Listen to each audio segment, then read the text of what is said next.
Iran এমন একটি দেশ যাকে নিয়ে গোটা বিশ্বের আতঙ্ক দিন দিন বাড়ছে, বিশেষ করে তার গোপন পারমাণবিক ঘাঁটিগুলো যেখানে ভবিষ্যতের ভয়ঙ্কর অস্ত্র তৈরি হচ্ছে। এই ভিডিওতে আজ আমরা জানব ইরানের সেই 3টি সামরিক ঘাঁটির কথা, যা কখনো আন্তর্জাতিক মিডিয়া পুরোপুরি প্রকাশ পায়নি, কিন্তু যেগুলো নিয়ে আতঙ্কিত আমেরিকা, ইসরায়েল, এমনকি জাতিসংঘ। ইরানের সবচেয়ে গোপন পারমাণবিক ঘাঁটির নাম ফর্দো। এটি একটি পাহাড়ের নিচে বানানো সুপার সুরক্ষিত স্থাপনা। অবস্থান কুম শহরের কাছে, তেহরান থেকে 90 কিলোমিটার দূরে।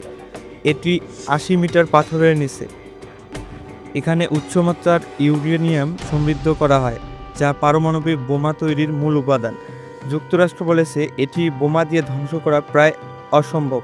জাতিসংঘের IAEA এই সাইটটি নিয়ে বহুবার উদ্বেগ প্রকাশ করেছে। ইরানের প্রধান ইউরেনিয়াম সমৃদ্ধ কেন্দ্র হল নাতানজ, অবস্থান ইস্পাহান প্রদেশে। এটি প্রায় 1 লক্ষ বর্গ কিলোমিটার এলাকা জুড়ে গঠিত। এখানে রয়েছে কয়েক হাজার ঘূর্ণন যন্ত্র, যার মাধ্যমে ইউরেনিয়াম গ্যাসকে ধাপে ধাপে বোমায় উপযোগী রূপে আনা হয়।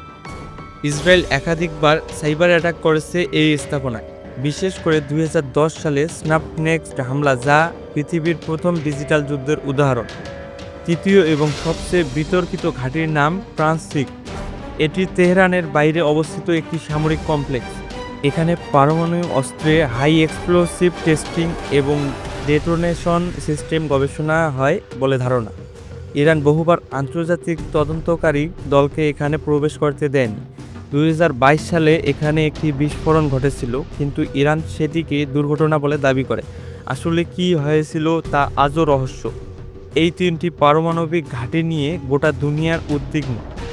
ইরান যদি এগুলো কেবল গবেষণার জন্য রাখে তবে শান্তি রক্ষা সম্ভব, কিন্তু যদি এগুলো লক্ষ্য হয় যুদ্ধের প্রস্তুতি, তাহলে মধ্যপ্রাচ্যের ভয়ঙ্কর বিপর্যয় অপেক্ষা করছে। আপনি কি মনে করেন ইরান সত্যি পারমাণবিক বোমার দিকে এগোচ্ছে? কমেন্টে মতামত জানাতে ভুলবেন না। আর এমন আরও রহস্যময় ও ভয়ঙ্কর তথ্য জানতে সাবস্ক্রাইব করুন আমাদের ইউটিউব চ্যানেল। ধন্যবাদ।